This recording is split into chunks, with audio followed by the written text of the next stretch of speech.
semua anak-anak ibu di sini yang kelas 4 mampu menjelaskan tentang apa saja ciri-ciri orang munafik dan mampu memaparkan tentang ciri-ciri orang munafik.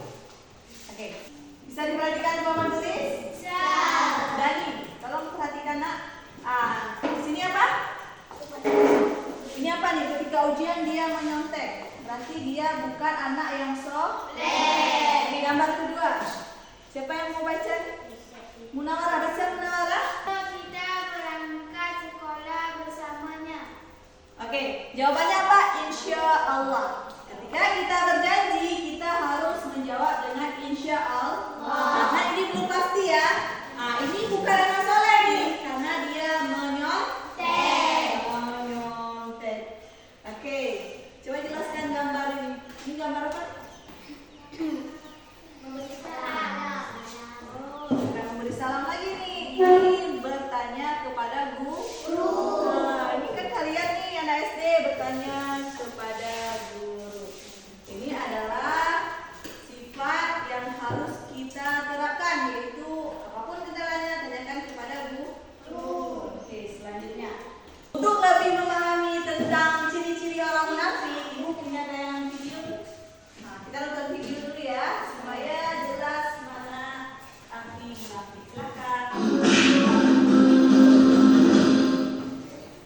Kisah Nabi Muhammad SAW, renovasi Ka'bah. Kota Mekah pernah dilanda banjir bandang. Pada saat itu usia Muhammad 35 tahun. Ka'bah yang merupakan bangunan suci di Mekah turut terendam air bah. Bencana tersebut menyebabkan kerusakan parah pada dinding Ka'bah. Akhirnya terjadi kesepakatan untuk merenovasi Ka'bah. Sedangkan Muhammad berperan besar dalam peletakan Hajar Aswad. Muhammad dan Khadijah hidup dengan pergaulan yang baik dalam balutan kasih sayang. Setelah menikah dengan Khadijah, orang-orang Mekah semakin menghormati Muhammad. Namun tidak ada yang berubah. Beliau tetap rendah hati, suka menolong, tidak pernah menunjukkan kemarahan. Berbicara sedikit, dan apabila bergurau yang dikatakannya hanya kebenaran. Hal itulah yang membuat orang-orang di sekitarnya merasa senang sekaligus segan terhadap Muhammad. Tepatnya 5 tahun sebelum peristiwa kenabian, terjadi peristiwa langka di Mekah. Awan berwarna hitam tiba-tiba menumpahkan beban berat dari kaburnya. Bukit-bukit di sekitar Mekah mengalirkan air hujan ke kota yang berada tepat di bawahnya. Tidak hanya rumah penduduk kota Mekah yang rusak akibat banjir, bangunan suci Ka'bah pun ikut terendam banjir. Beberapa pembesar Quraisy berdebat mengenai perbaikan Ka'bah. Muncul rasa khawatir ketika mengenang peristiwa penyerangan Ka'bah oleh pasukan Raja Abraha. Kita tidak bisa tinggal diam melihat bangunan suci Mekah itu terendam banjir. Tapi aku takut jika pemilik Ka'bah marah kepada kita, seperti petualangan yang menimpa Abraha dan pasukannya. Wahai saudaraku, tujuan utama kita adalah memperbaiki Ka'bah, bukan untuk menghancurkannya seperti yang dilakukan Abraha kala itu. Ya, benar apa yang kau katakan. Bangunan Ka'bah harus segera diperbaiki. Sebaiknya kita segera mencari orang yang mampu bertanggung jawab atas perbaikan tersebut. Beberapa saat setelah diskusi dilakukan, diputuskan bahwa Walid bin Mughirah yang akan bertanggung jawab. Mereka meminta untuk meninggikan bangunan Ka'bah yang tingginya 9 hasta sejak pembangunan di masa Nabi Ismail. Kami ingin bangunan Ka'bah ditinggikan dan ditata agar tidak ada pencuri yang datang mengubah barang berharga di dalamnya.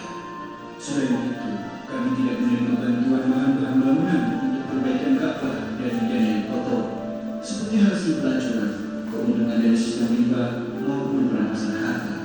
Semoga engkau teliti sebelum menggunakannya. Baik, akan aku laksanakan sesuai perintah kalian. Walid menyanggupi permintaan para pembesar Mekah dan mulai menyusun rencana renovasi Ka'bah. Bertepatan dengan bencana banjir ini, tersiar berita bahwa telah ditemukan sebuah kapal Romawi yang terdampar di Laut Merah, tepatnya di dekat pelabuhan Syu'aibah. Tugas pertamamu adalah mencari siapa pemilik kapal Romawi itu dan membeli kapalnya. Kita membutuhkan banyak kayu untuk fondasi kapal. Serahkan padaku, aku akan mengatasi masalah ini. Setelah bertemu dengan pemilik kapal, Walid bin Mughirah bernegosiasi dengannya. Pemilik kapal bernama Bakun. Ia adalah seorang penganut Nasrani yang berasal dari Mesir. Bakun kemudian dikontrak menjadi ahli kayu. Pada awalnya, anak buah Walid tidak berani menyentuh bangunan Ka'bah. Namun pemimpin mereka, Walid bin Mughirah, mengatakan sesuatu yang melegakan. Kita mulai pengembangannya dari bangunan sebelah selatan. Setelah itu kita tunggu sampai esok hari. Apabila tidak ada hal buruk yang terjadi, maka kita lanjutkan tugas proyek ini sampai selesai. Ya, kamu setuju? Perombakan Ka'bah ini merupakan perbaikan dari hasil kerja keras Nabi Ibrahim alaihissalam dan Nabi Ismail alaihissalam. Bangunan Ka'bah berbentuk segi empat yang terbuat dari susunan batu-batu. Walid membagi Ka'bah menjadi 4 bagian. Oke, di video tadi sudah kita lihat bahwa ketika kita membantu dari siapapun dari video tadi, bahwa kita membantu itu tidak boleh memandang agama, suku, dan bangsa. Kita harus membantu semua orang. Dan kita tidak boleh menjadi orang yang munafik. Kisah tersebut kita dapat mengambil kesimpulan bahwa jujur merupakan sifat terpuji. Kita harus jujur dalam segala sifat. Kemudian ketika kita berjanji, kita harus menepati. Oke. Munafik. Ada yang tahu arti munafik? Bermuka dua. Dia tidak jujur. Ini Rasulullah bersabda, ciri-ciri munafik itu ada 3. Yang pertama, jika berkata dia berdusta, jika berjanji dia ingkari, dan jika dipercaya dia berkhianat. Oke. Adapun ciri-ciri munafik ada 3, yaitu jika berkata dia berdusta. Tahu dusta? Berbohong. Jika berjanji dia mengingkari. Oke. Siapa di sini yang ingin bertanya? Yang bertanya dari penjelasan ibu tadi? Bu, kalau orang berbohong, Bu, munafik atau tidak? Ya, berbohong itu salah satu bermuka dua. Makanya ketika di awal tadi sudah ibu jelaskan, ketika kita berjanji ucapkan insya Allah. Insya Allah. Oke, kita di sini akan mengerjakan tugas LKPD. Metode kita hari ini yaitu tentang gallery walk. Nanti juga kita akan berdiskusi kelompok ya. Kelompoknya akan memaparkan lagi penjelasannya. Ibu bagikan LKPD-nya, silahkan ditulis jawabannya.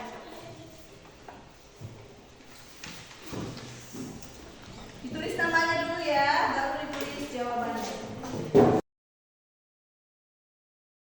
Nah, silahkan ditulis.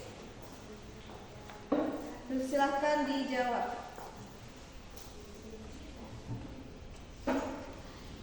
Tulis jawaban selanjutnya nomor 3. Silahkan nomor 1.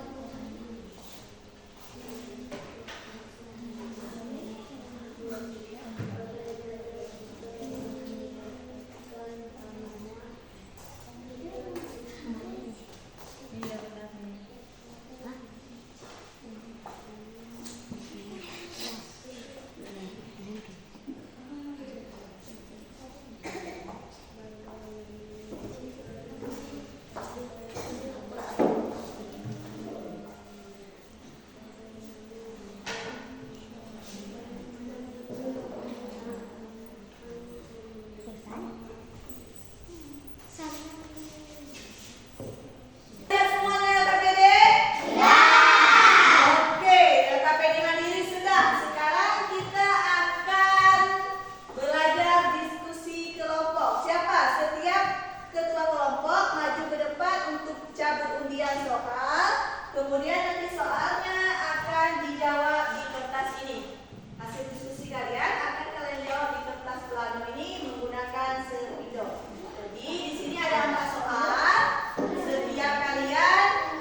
Sheila harus membantu Wayan karena harus saling membantu. Ibu intikan lagi ya. Soalnya adalah Sheila beragama Islam. Ia bersaudara dengan Wayan Kartini yang beragama Hindu. Ketika musim hujan, rumah Wayan Kartini kebanjiran. Baik, kita saksikan hasil presentasi, hasil diskusi dari kelompok 2. Silakan. Kelompok 2 dibacakan dulu soalnya, kemudian dibacakan jawabannya. Apa saja ciri munafik? Karena berbohong, berkhianat, tidak menepati janji. Oke, tepuk tangan untuk kelompok 2. Semuanya ya sudah ya, kelompok 1 sudah menjawab soalnya, kelompok 2 dan juga kelompok 3. Ini soal dari kelompok 3. Sudah selesai hari ini. Siapa yang mau mengambil kesimpulan? Bu, ciri munafik ada 3 Bu. Oke, yang pertama, ciri-ciri munafik ada 3. Ada yang lagi yang mau ambil kesimpulan? Ada Bu. Oke, silakan. 1. Berbohong. 2. Berkhianat. 3. Tidak menepati janji. Oke, tepuk tangan untuk kita. Yang kita pelajari hari ini adalah ciri-ciri orang munafik, yaitu ada 3. Apabila dia berkata dia berbohong, apabila dia berjanji dia tidak menepati, dan dia berkhianat. Oke, sebelum kita akhiri pembelajaran hari ini, Ibu mau kalian semua, kita semua menyanyikan lagu Pelajar Pancasila.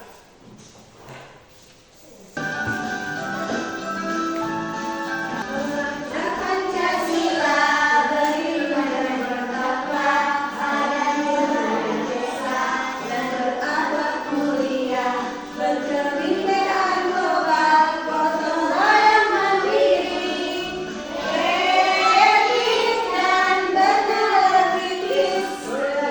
Pancasila beriman dan bertakwa, ada nilai desa dan berakhlak mulia, berkebinekaan global, gotong royong mandiri, kreatif dan benar kritis. Oke, kita lanjutkan semua. Dalam pembelajaran hari ini, ya, kita sudah tahu ciri-ciri orang munafik itu ada 3. Yang pertama, apabila dia berkata dia berdusta atau berbohong. Kemudian apabila dia berjanji dia mengingkari. Apabila dia dipercaya dia berkhianat. Oke, mau istirahat ya?